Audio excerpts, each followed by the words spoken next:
Next up, we've got an in-person. Mr. Hogan, who do we have? Albert Spence.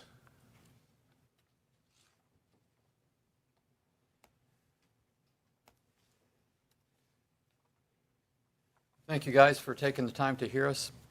My name is Albert Spence. I've been a nurse for 31 years until approximately April 1st. After cardiac surgery, I'm done. After what I experienced as a traveling COVID nurse, bedside nurse between January 20th and approximately April 1st, I had told my wife, I'm not going back if they paid me a lot more than the $120 an hour I was making. I've turned down $156 an hour. I ain't going back. Not after what happened to me on January the 20th of this year. In my 18 years as a bedside pulmonary nurse in Anderson, South Carolina, and it was pulmonary telemetry, but a heavy lean on the pulmonary. If it was anything respiratory in our community, we got it on our floor because we were like the only floor in a hospital that had negative pressure rooms. We got the TB patients, TB rule out usually, but we got everything, whether it was flu A, RSV, HCAP, community-acquired pneumonia, COPD, exacerbation that turns into pneumonia. All of this, and all the physicians that I worked with, it put me to work, and I just did what they told me to. I'm not a doctor, I'm not an expert, but I have watched what they did over 18 years, and it always revolved around, get your patient up in the chair, Albert. They gave antibiotics, breathing treatments, and steroids for 18 years for bacterial pneumonia. No matter what brought them in, inflammation was the enemy, they explained to me.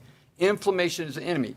Antibiotics and steroids and breathing treatments, which was steroidal breathing treatments. And they said, you got to mobilize these patients. If they don't get up in the chair, and you don't get them up on the bedside commode chair, and you don't start walking them to the bathroom, if you just let them lay in the bed, the horse that lays down stays down. You got to get your patient moving.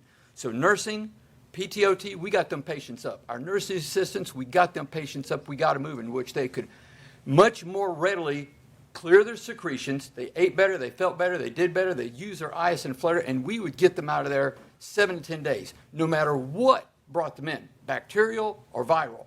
We got our patients out. Patients would say, am I going to be all right? I'm sticking them with IVs and loading them up and asking them questions to get them in there. I'd say, you're going to be all right. We get our patients out of here. 99% of the time, we got them out. I mean, home, back to the nursing home, to rehab, or home. We were successful.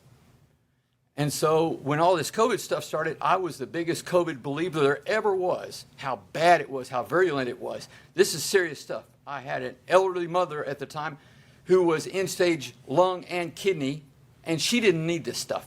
And I didn't want to bring it home to myself or my wife. I had a COVID unit set up in my garage so I could isolate myself when I caught COVID from my family. I took this very seriously. I believed in all the scientists, and I believed in what we were doing was helping. And the few days that we had COVID on our unit, when half of it was designated COVID, I worked with a few COVID patients. When I got floated to other units, I worked on COVID patients there and saw what they did. And I was asking all the nurses, have you all caught it? How bad is it? What's the symptoms? I wanted to know for me and my family too. And are you going to take the vaccine? We talked about nothing but COVID all day, every day, forever. COVID, COVID, COVID. Because I wanted to know. I believe in self-preservation too. And I also love my patients and loved all of them. We want them to get out of there, and we did. So I'm on a COVID unit in Anderson. I gave remdesivir to this guy, and he was Hispanic. They don't complain. They're very stoic. So this guy, within an hour, he starts crackling. I could hear him from the doorway. And I knew that was flash pulmonary edema. I can't say that, I'm a nurse. But I can go to the nurse practitioner in this case and say, you might want to look at him. He's looking bad. And she got to the doorway and could hear it, and she come out and she said, 40 Lasix stat, and push him to the ICU. I didn't know why. I'd just given him remdesivir. It's an antiviral. It's supposed to make him better. I just thought, well, he's just turning bad. I didn't understand what remdesivir could do as far as flash pulmonary edema, increasing your inflammation and your response to inflammation. I didn't connect the dots. I'm still new at this. But I can tell you, whether it's lawnmower dust, whether it's anything you inhaled that would irritate your lungs, they're going to swell up. any reaction that your lungs are feeling, whether it's viral, bacterial, or environmental, it's going to be an injury to your lungs. Your body's natural response is to swell up. That's all the fluid, and it's the perfect breeding ground for bacteria. Antibiotics, breathing treatments, and steroids. Here we go. But everybody was treated the same because it all goes to bacterial pneumonia. That's why when you go in the hospital today and see what the COVID patients are getting, it is not antivirals, but for the first 5 days. After that, it's all antibiotics. We give them steroids. Yes, we give zinc and vitamin D, or did. And early on, we gave convalescent plasma. And that's the blood transfusion of people that had COVID and got over it. And I was really hopeful that was going to make a big deal. But before I left Anderson Hospital on December 26th, I asked a full-time COVID nurse, I said, so this plasma you're giving, that's really helping. She said, she didn't tell me why. She said, give it slow. No more than 100 cc's an hour. Typically, we give plasma, it's 200 to 250. We slam it in there. No big deal. Normally, for different reasons. But she said, for COVID patients, you better not go over 100. I said, noted. So I took 3 weeks off, did all my paperwork, went travel nursing, full-time COVID nursing, Lexington Hospital. When I got there, I said, and we're going to do the convalescent plasma. And she said, manager, she said, no, they've quit doing that. I said, why? She said, that's dead in 2 days, average. I was like, wow, well, I'm glad y'all are seeing the light, recognizing what's not working, and making the difference for our patients. Thank goodness y'all saw the light and quit doing that. You've tried it, it don't work, I get it. Now what do we do? And they said, get to it. So my first week there, I had some really, really bad COVID patients on high-flow oxygen. They'd said they had been there 3 to 4 weeks. I said, can you get up? Can you sit up? My reflexes get you up. They said, I can't even take the mask off long enough to put a spoon up to my face for a second, and my SATs go down to 70. These people are in stage.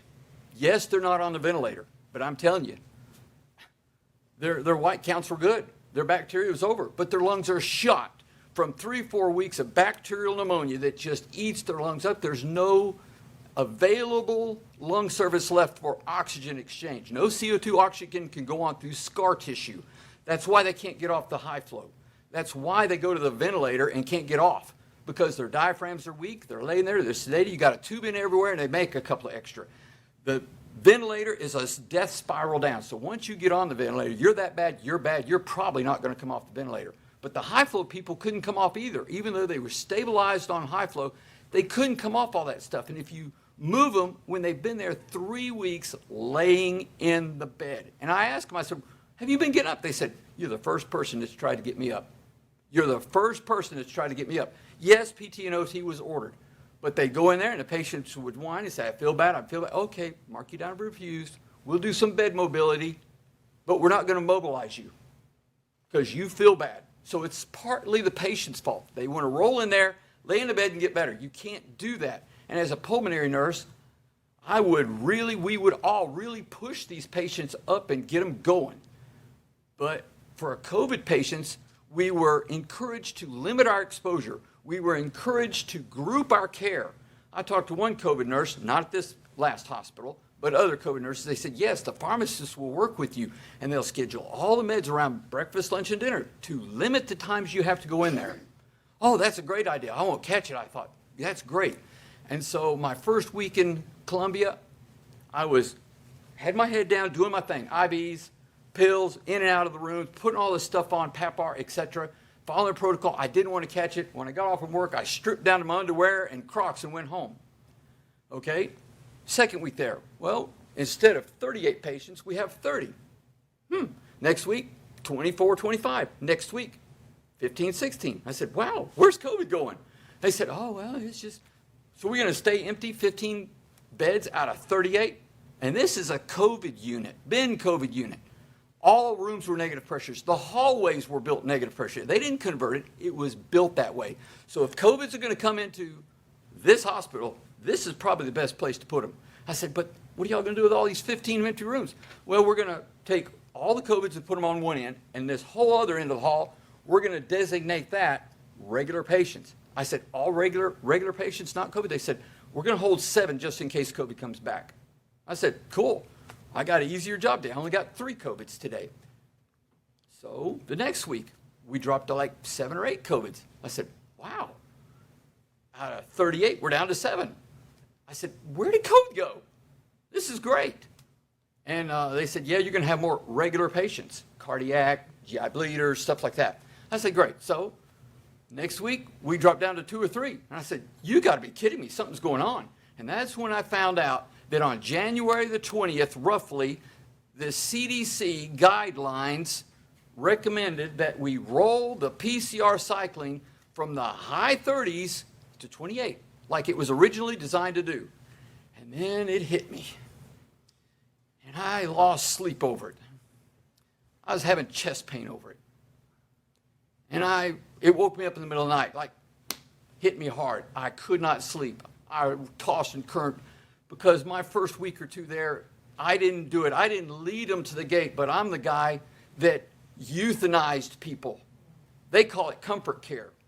But when you get to the point you can't take high flow off, you get so upset you ain't seen your family except maybe an iPad in weeks, and you're never going to come off the high flow. And the doctor says, you've done your best.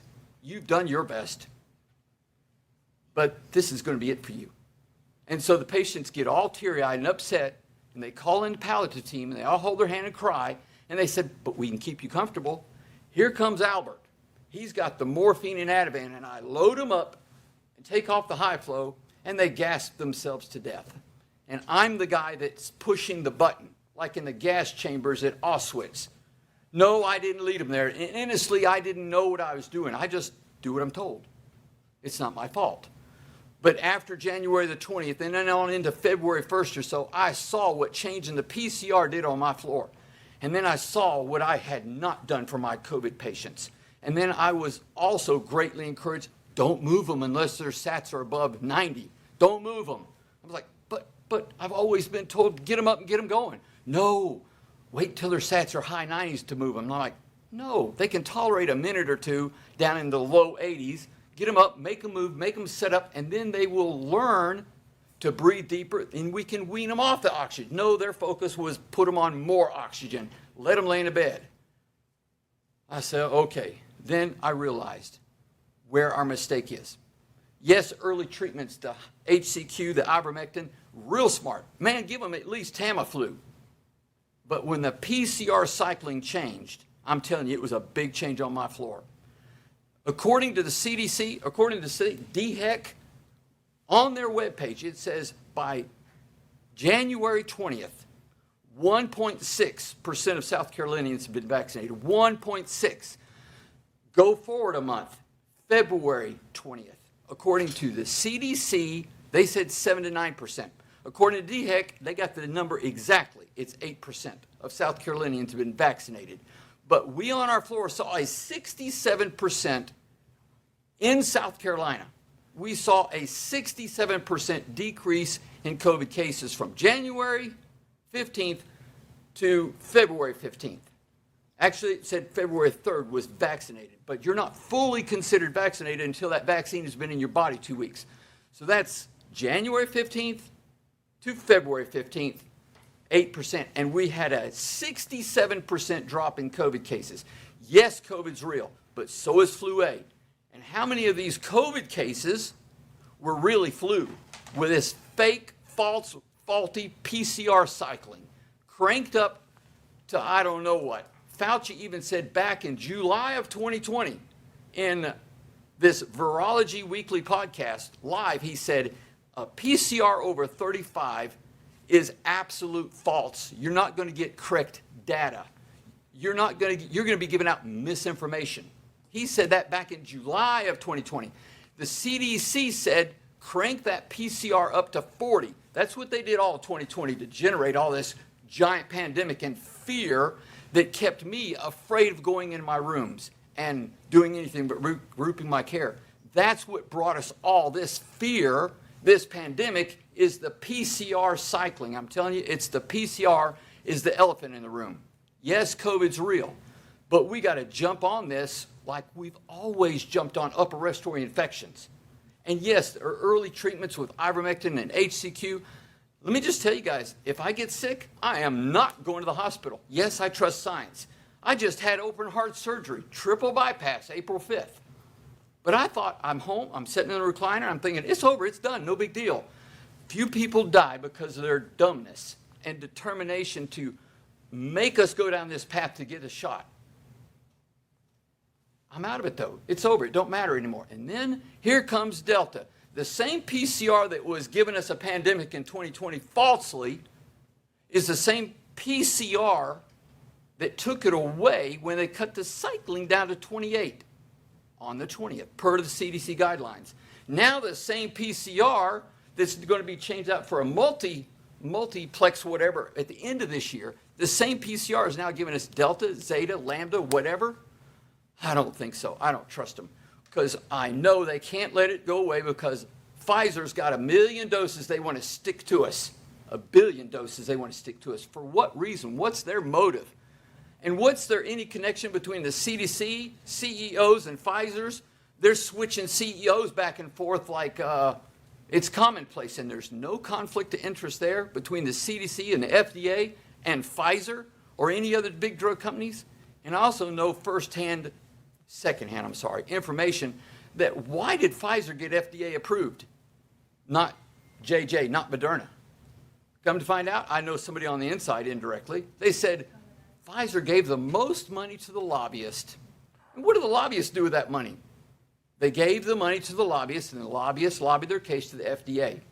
And what they're doing with the money, I have no idea. But it's awful suspicious to me that Pfizer gave the most money, and the lobbyists make it happen. And these COVID death shots, I know of at least a couple of people who's paralyzed, waist down. Hope they're getting better. And paresthesia. Look at Senator Ron Johnson's video where he interviews people that have been hurt by the shot. It's happening. People are dying from the shot. I got COVID nurse friends that say, yep, they said they took the shot 2 days ago and they've had a heart attack, they've had a stroke, they have thrombocytopenia, and they get all kind of nerve weird stuff going on, and they die. And a lot just, it's reported to VAERS. I get it. But a lot of people don't report to VAERS. It's not right politics. And I'll tell you something else that was big going on between the COVID I took care of versus my 18 years. Our patients, if they weren't getting better, meaning their oxygen's demand wasn't going down, we weren't weaning that oxygen down because they were resistant to what we was doing, or if we started going up on their oxygen, something's not going the right way. We consulted pulmonology. Pulmonology would go in there and order a slew more tests, usually repeat blood gases, chest x-rays, CTs, and they do a bronchoscopy. I was told back in 2020 when I was at my old hospital, we don't do bronchs on COVID patients. I said, why? We do so many bronchs here. They try to do a bronch on me. Everybody gets a bronch. Just hold your hand up. They'll do a bronch. No bronchs for COVID. Why? Oh, it'll aerosolize it in the bronch lab. I said, okay.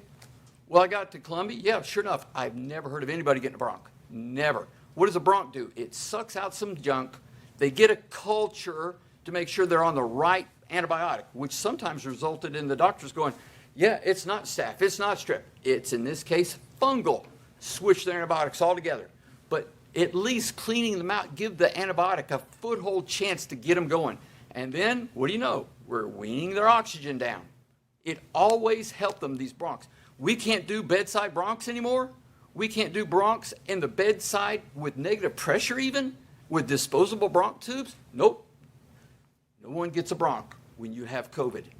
That, to me, is the way we used to treat respiratory patients, the way we're treating now. That is murder. Withholding care is murder when you know better. I didn't know better. I just aided and abetted.